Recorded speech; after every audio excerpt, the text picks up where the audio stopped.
মৃত্যুর পরে পাশের বাড়ির হুজুরকে যায় আর ফোন করে আনে, হুজুর আমার আব্বা মারা গেছে, আপনি জানাজা পড়াবেন। ভালো কথা।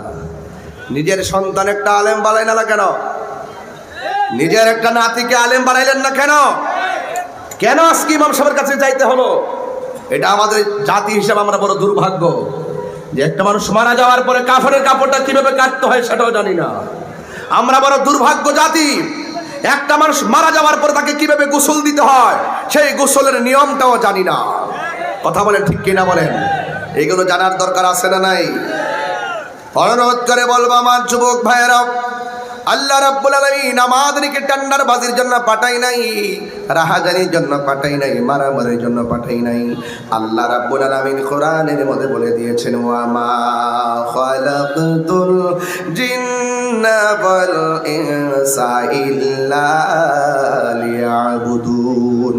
আল্লাহ রাব্বুল আলামিন বলেন, আমি মানুষ এবং জিন জাতিকে সৃষ্টি করেছি একমাত্র আমি আল্লাহর গোলামি করার জন্য।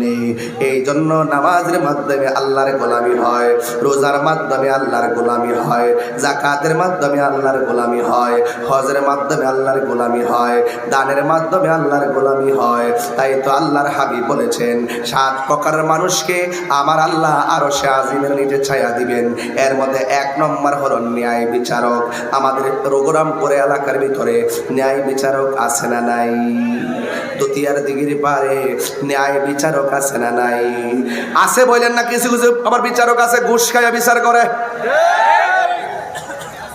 এই চেহারা কালা হয়ে গেছে, এই যে চেহারা কালা হয়ে গেছে, চোখ টিপ দিয়া দরবার করে, রাত্রে এরে ফোন দিয়া বুঝ না দেলাইস কিছু আসেনি, আসেনি। এই বিচারক আরো সে নিচে ছায়া পাবে না।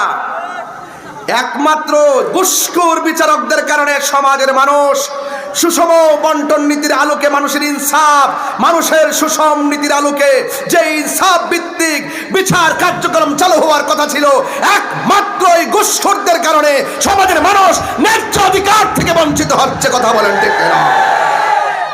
আমাদের মধ্যে কিছু মৌলবী আছে ডলার খায়া কালার পাল্টায়, টাকা একটু বাড়াইয়া দিলে দোয়ার ভাষা পাল্টায় যা, আছে না নাই?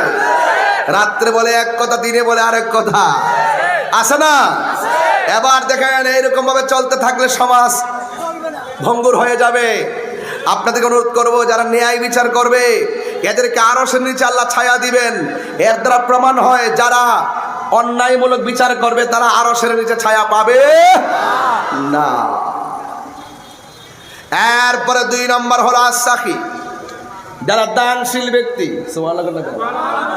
যারা দানশীল ব্যক্তি, আল্লাহর হাবিব বলেন সব মানুষ নাফসি নাফসি বলে কাঁদবে, একমাত্র আমার আল্লাহ 7 প্রকারের মধ্যে 2 নম্বর যারা দানশীল ব্যক্তি এদেরকে আমার আল্লাহ আরশের নিচে ছায়া দিয়ে দিবে।